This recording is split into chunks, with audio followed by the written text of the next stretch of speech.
Hello students, কেমন আছো? With SS ma'am চ্যানেলে সবাইকে স্বাগত।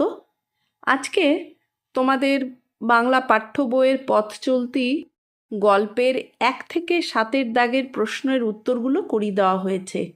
পাশাপাশি গল্পের মূল ভাব ও নামকরণের সার্থকতা আলোচনা করা হয়েছে। পরবর্তী ভিডিওতে বাকি প্রশ্ন উত্তরগুলো থাকবে। গল্পের মূল ভাব।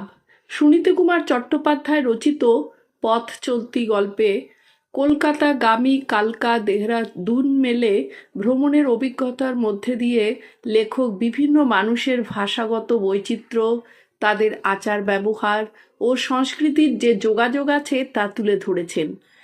গল্পে উল্লেখিত কিছু কাবলিওয়ালার সাথে লেখকের পরিচয় ঘটে, যারা পশতুভাষী হলেও উর্দু ও কিছুটা ফার্সি জানে।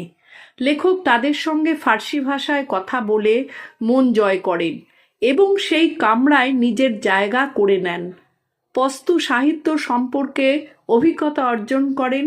পুরো ভ্রমণে লেখক কাবলিওয়ালাদের সাথে যেভাবে ভাব বিনিময় করেছেন তাতে এই গল্পের মাধ্যমে বোঝানো হয়েছে যে ভাষা ও সংস্কৃতির পার্থক্য থাকা সত্ত্বেও মানুষের মধ্যে আন্তরিকতা ও সৌহার্দ্যের মাধ্যমে বন্ধন তৈরি করা সম্ভব। গল্পের নামকরণের সার্থকতা। গল্পের নাম পথ চলতি যথার্থ এবং যথোপযুক্ত, কারণ লেখকের কলকাতাগামী দেহরাদুন কালকা ট্রেনে কাবলিওয়ালাদের ভ্রমণকালে তাদের ভাষা সংস্কৃতির সাথে পরিচিত হন, যা লেখকের দৃষ্টিভঙ্গিকে সমৃদ্ধ করে। পথ চলতি শব্দটি শুধু পথ চলার অর্থ বহন করে না, বরং জীবনের চলমান অভিজ্ঞতা ও শিক্ষা অর্জনের প্রতীক হিসাবে ব্যবহৃত হয়েছে। 1 সুনীতি কুমার চট্টোপাধ্যায়ের আত্মজীবনীর নাম কি? উত্তর হবে সুনীতি কুমার চট্টোপাধ্যায়ের আত্মজীবনীর নাম হলো জীবন কথা। 2 ভাষাতত্ত্ব বিষয়ে কোন গ্রন্থ রচনার জন্য তিনি স্মরণীয় হয়ে আছেন? সুনীতি কুমার চট্টোপাধ্যায়ের the origin and development of the Bengali language গ্রন্থের রচনার জন্য স্মরণীয় হয়ে আছেন। 2 দাগের প্রশ্নটি, নিচে প্রশ্নগুলোর একটি বাক্যে উত্তর দাও।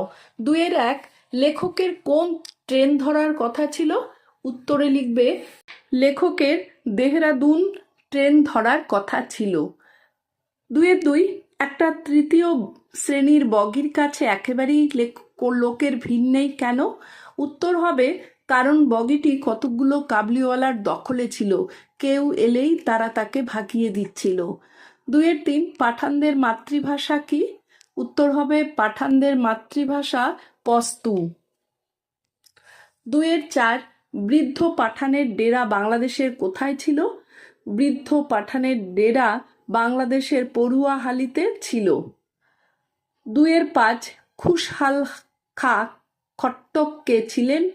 খুশহাল খা খট্টক হচ্ছেন সম্রাট আওরঙ্গজেবের সময়ের মানুষ, পাঠানদের পশতু ভাষার সর্বশ্রেষ্ঠ কবি। 2 আদম খা ও দূরখানির কিস্সার কাহিনী কেমন? উত্তর হবে আদম খা ও দূরখানির কিস্সার কাহিনী হলো দিল ভাঙা কাহিনী। 2 এই পাঠ্যে কোন বাংলা মাসিক পত্রের উল্লেখ আছে? উত্তরে লিখবে এই পাঠ্যে বাংলা মাসিক পত্রিকা প্রবর্তকের উল্লেখ আছে। 2 রোজার উপোসের আগে কাবলিওয়ালারা ভরপেট কি খেয়েছিলেন? উত্তরে হবে রোজার উপোসের আগে কাবলিওয়ালারা ভরপেট বড় বড় পাঠান রোটা আর কাবাব খেয়েছিলেন। 2 তসবিহ কি? উত্তর হবে তসবিহ শব্দের অর্থ হলো মালা।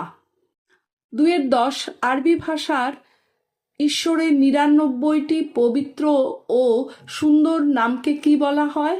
আরবি ভাষায় ঈশ্বরের 99টি পবিত্র ও সুন্দর নামকে নব্বাদ ও নৌ অসমা ই হাসানা বলা হয়। 3 দাগের প্রশ্নটি, নিম্নলিখিত শব্দগুলোর সন্ধি বিচ্ছেদ করো। হুঙ্কার। হুঙ্কার হবে হুম যোগ কার। স্বস্তি সুযোগ অস্থি। বিষয়ান্তর বিষয় যোগ অন্তর। চারের দাগের প্রশ্নটি নিম্নলিখিত শব্দগুলোর প্রকৃতি প্রত্যয় নির্ণয় করো।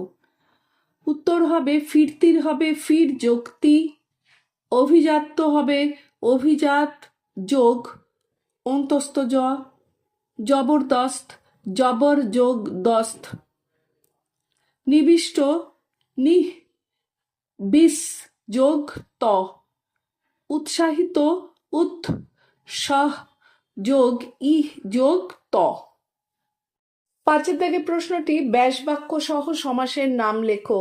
শীত বস্ত্র, শীতে পরিধেয় বস্ত্র, মধ্যপদ লোপী কর্মধারয় সমাস, মাতৃভাষা মায়ের ভাষা, সম্বন্ধ তৎপুরুষ সমাস, শিশুসুলভ শিশুর মতো সুলভ, উপমান কর্মধারয় সমাস, ত্রিসীমানা ত্রিসীমানার সমাহার দ্বিগু সমাস। ছয়ের দাগে প্রশ্নটি নির্দেশ অনুযায়ী বাক্য পরিবর্তন করো। 6 গাড়িতে সেদিন অসম্ভব ভিড় দেখা গেল, না সূচক বাক্যে পরিণত করতে হবে। গাড়িতে সেদিন অসম্ভব ভিড় দেখা গেল না। 6-2 কাবলিওয়ালা পাঠানদের মাতৃভাষা পস্তুর সম্মান তখন ছিল না, প্রশ্নবোধক বাক্যে পরিণত করতে হবে। উত্তরে হবে কাবলিওয়ালা পাঠানদের মাতৃভাষা পস্তুর সম্মান তখন ছিল কি। 6-3 কলকাতার ভাষা তার আয়ত্ত হয়নি, এটা জটিল বাক্যে পরিণত করতে হবে। কলকাতার যা ভাষা সেটা তার আয়ত্ত হয়নি। 6-4 দুই একজন মাঝে মাঝে এক আধ লফজ ফার্সি বললে বটে, কিন্তু এদের বিদ্যেও বেশি দূর এগোলো না, এটাকে সরল বাক্যে পরিণত করতে হবে। দুই একজন মাঝে মাঝে এক আধ লফজ ফার্সি বললেও এদের বিদ্যেও বেশি দূর এগোলো না। 6-5 বাংলাদেশে তোমার ডেরা কোথায়, নির্দেশক বাক্যে পরিণত করতে হবে। উত্তর হবে বাংলাদেশে কোথায় তোমার ডেরা বলো। 7-এর দাগে প্রশ্নটি প্রসঙ্গ উল্লেখ করে টিকা লেখো। কাবুলিওয়ালা প্রসঙ্গটি হলো পথ চলতি গদ্যাংশে লেখক ট্রেনে কাবুলিওয়ালাদের সঙ্গে যাত্রা করেন এবং টিকাটি কি, কাবুলের মানুষদের কাবুলিওয়ালা বলা হয়। এরা বিভিন্ন জায়গায় হিং আখরোট কাজু পেস্তা বিক্রি করে বেড়ায়, লোকজনকে সুদে টাকা ধার দেয়। পস্তু প্রসঙ্গ হলো লেখক উল্লেখ করেছেন যে কাবুলিওয়ালারা পস্তুভাষী হলেও তাদের মধ্যে ফার্সি জানার চল ছিল বেশি। টিকা হবে কি, আফগানিস্তানের জাতীয় ভাষা, এটি পাকিস্তানের উত্তর পশ্চিম সীমান্ত প্রদেশের একটি গুরুত্বপূর্ণ ভাষা। ফার্সি প্রসঙ্গ হবে লেখক কাবুলিওয়ালাদের সঙ্গে ফার্সিতে কথা বলে তাদের মন জয় করেন। টিকা হবে ফার্সি ভাষা সাধারণত ইরানের ভাষা, এটি আফগানিস্তান ও তাজিকিস্তানে সরকারিভাবে ব্যবহৃত হয়। আফগানিস্তান প্রসঙ্গ হবে গল্পে উল্লেখিত কাবুলিওয়ালারা আফগানিস্তানের উত্তর পশ্চিম সীমান্ত প্রদেশ ও পাঠান উপজাতি অঞ্চলের বাসিন্দা। টিকা হবে আফগানিস্তানের সরকারি নাম আফগানিস্তান ইসলামী আমিরাত, এটি একটি পাহাড়ি স্থল বেষ্টিত স্থান, সরকারি ভাষা পস্তু এবং ফার্সি।